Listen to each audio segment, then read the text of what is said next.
बिस्मिल्लाहिर्रहमानिर्रहीम अस्सलाम वालेकुम। आज हम कर रहे हैं स्टूडेंट सेकेंड ईयर अकाउंटिंग 2024 का पेपर और पहला क्वेश्चन नंबर 1 करने जा रहे हैं। तो इसमें पहले पढ़ेंगे एमसीक्यूज। जैसे पहला एमसीक्यूज है, in single entry system statement of affairs statement of assets liabilities and capital is called statement of affairs. तो जो आपकी एसेट्स लाइबिलिटी ऑनर्स इक्विटी होती है इसमें क्या कहते हैं? स्टेटमेंट ऑफ अफेयर्स कहते हैं। सेकंड है earned income is shown in balance sheet as current liability show होती है, अर्नड इनकम को करंट लाइबिलिटी कहते हैं। फिर amount receive from sources by way of gift in non profit organisation is described as donation. ठीक है, जो भी आपके पास गिफ्ट वगैरह मिलता है वो डोनेशन के पार्ट में आता है। नेक्स्ट है उसके बाद फिर number 4, the amount of payable to retiring partner is shown in the balance sheet of partnership as a liability, कि जो पार्टनर जहाँ रिटायर हो रहा होता है उसको जो अपने पैसे देने होते हैं वो क्या होती है? कंपनी की लाइबिलिटी होती है। Capital ten minus capital start आपके पास क्या आता है? सिंगल एंट्री के अंदर अनएडजस्टेड इनकम और लॉस आता है कि भाई अगर आपके पास माइनस में आंसर आएगा कैपिटल टेन में से स्टार्ट माइनस करके तो आपका लॉस आता है, और अगर प्लस में आंसर आएगा तो क्या आएगा? अनएडजस्टेड प्रॉफिट या अनएडजस्टेड इनकम आती है। फिर है the profit given on debenture, क्यों डिबेंचर आपका कर्जा होता है, कर्जे पे जब पे करते हैं वो इंटरेस्ट पे करते हैं। नेक्स्ट है general reserve are classified as, reserve जितने भी होते हैं जॉइंट स्टॉक कंपनी के अंदर वो आपकी शेयर होल्डर इक्विटी के आइटम होते हैं। जितना भी रिजर्व होगा क्या होगा? वो शेयर होल्डर इक्विटी का आइटम होगा। ठीक है जी। नेक्स्ट पे आते हैं non profit earning concern do not maintain. Non profit में आप क्या बनाते हैं? इनकम एंड एक्सपेंडिचर अकाउंट बनाते हैं, बैलेंस शीट बनाते हैं, reserves and payment account maintain होता है इसके अंदर, लेकिन profit and loss account maintain नहीं होता, क्योंकि प्रॉफिट लॉस अकाउंट की जगह मेंटेन कर रहे होते हैं इनकम एंड एक्सपेंडिचर अकाउंट। 9 पे आता है सब्सक्रिप्शन रिसीव इन एडवांस, क्योंकि एडवांस रिसीव हो रहा है तो जो भी आपका एडवांस रिसीव होता है वो आपका अनर्न यानी लाइबिलिटी कहलाता है। The single entry system of book keeping is also called as incomplete records. Single entry किसे कहते हैं? आप इनकम्प्लीट रिकॉर्ड को कहते हैं, यानी सिंगल एंट्री का दूसरा नाम होता है इनकम्प्लीट रिकॉर्ड। ठीक है जी। Current account of the partner should be open when the capital are fix, अगर कैपिटल आपके क्या फिक्स हो तो आप करंट अकाउंट ओपन करते हैं किसके अंदर? Partnership profit and loss account के अंदर। ठीक है।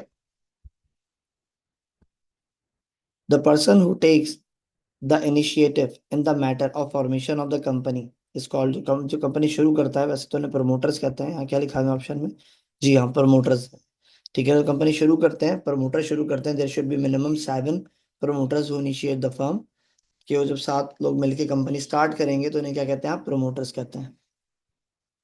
The expenses incurred in the formation of a public limited company are called, इसे कहते हैं प्रिलिमिनरी एक्सपेंस। कंपनी के इंट्रोडक्टरी एक्सपेंसेस क्या कहलाते हैं? आपके प्रिलिमिनरी एक्सपेंसेस कहलाते हैं। तो ऑप्शन प्रिलिमिनरी एक्सपेंस लिखा हुआ है इसके अंदर। 9 पे आते हैं, the part of the profit distributed among the share holder is called, the part of the profit is distributed among the shareholder is called, जो प्रॉफिट दिया जाता है शेयर होल्डर्स को उसको आप डिविडेंड कहते हैं। क्योंकि जब कंपनी कमाती है तो प्रॉफिट जाके पहले रिटेन अर्निंग में ट्रांसफर होता है, और रिटेन अर्निंग के बाद वो प्रॉफिट जब पब्लिक को दिया जाता है यानी शेयर होल्डर्स ऑनर्स को दिया जाता है तो उसे हम डिविडेंड कहते हैं।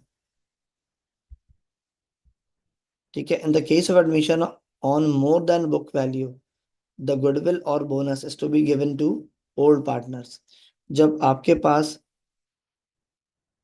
एडमिशन नए पार्टनर का होता है और आपके पास बुक वैल्यू से ज्यादा पैसा बन रहा होता है तो किसको गुडविल मिलती है? ओल्ड पार्टनर को मिलती है, और लेस देन बुक वैल्यू हो तो न्यू पार्टनर को गुडविल मिलती है। 16, at the time of liquidation remaining cash is to be distribute among the partners. Liquidation के टाइम पे जब कैश डिस्ट्रीब्यूट होता है तो नॉर्मली लास्ट एंट्री में पार्टनर को पैसे दिए जाते हैं सारे खर्चे वगैरह एक्सपेंडिचर होने के बाद। तो on the balance of capital eight and, यानी जो कैपिटल एट एंड का बैलेंस बचता है, प्रॉफिट पहले एसेट बेचे, प्रॉफिट लॉस डिस्ट्रीब्यूट हुआ, उसके बाद लाइबिलिटी पे करी आपने, फिर उसके बाद अगर कोई एक्सपेंडिचर थे, गुडविल थी, लिक्विडेशन एक्सपेंस था, सॉल्वेंट इंसॉल्वेंसी वाला केस था, उसके बाद जो पैसा बचता है वो आप पार्टनर्स में डिस्ट्रीब्यूट करते हैं सबसे लास्ट में। किसमें? टॉपिक पार्टनरशिप लिक्विडेशन के अंदर। Name of fix asset not subject to depreciation, तो भाई आपके सारे फिक्स एसेट्स में सिवाय लैंड के सारे एसेट डेप्रिसिएट होते हैं। सिवाय लैंड के सारे फिक्स एसेट्स क्या होते हैं? डेप्रिसिएट होता है। तो लैंड आपका डेप्रिसिएट नहीं होता, सिवाय लैंड के सारे एसेट्स क्या होते हैं, डेप्रिसिएट होते हैं। नेक्स्ट है depreciation is a process of. तो डेप्रिसिएशन जो आप निकालते हैं वो बेसिकली कॉस्ट एलोकेशन करते हैं कि इस वक्त मेरे एसेट्स की वैल्यू क्या है, ठीक है, that is called cost allocation. जब आप डेप्रिसिएशन कैलकुलेट करते हैं तो क्या कैलकुलेट कर रहे होते हैं, बेसिकली कॉस्ट एलोकेशन कर रहे होते हैं। Depreciable cost of an asset is equal to, आपकी स्क्रैप वैल्यू के माइनस करके आप डेप्रिसिएबल कॉस्ट आती है। बेसिकली कॉस्ट माइनस स्क्रैप करो तो क्या आती है, डेप्रिसिएबल कॉस्ट की वो वैल्यू होती है जो कि पूरी वैल्यू डेप्रिसिएट होनी होती है इन अ फिक्स एसेट्स। तो क्या होती है, कॉस्ट माइनस स्क्रैप वैल्यू क्या आएगी, आपकी डेप्रिसिएबल कॉस्ट आएगी। ठीक है, नेक्स्ट है unearned commission is a liability. Unearned जितने भी होते हैं सब क्या होते हैं, आपके लायबिलिटी होते हैं।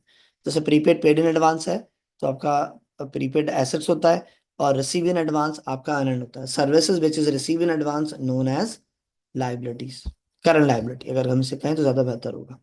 ठीक है, एमसीक्यूज का पहला सवाल हमारा कंप्लीट हो गया। इसको ये हम स्टॉप करते हैं, फिर हम अगली लेक्चर शुरू करेंगे, यानी सेक्शन बी पे आएंगे इस चैप्टर एयर के, और क्वेश्चन नंबर 2 सॉल्व करेंगे। ओके बच्चों, अल्लाह हाफिज। सर यासिर को इजाजत दीजिए।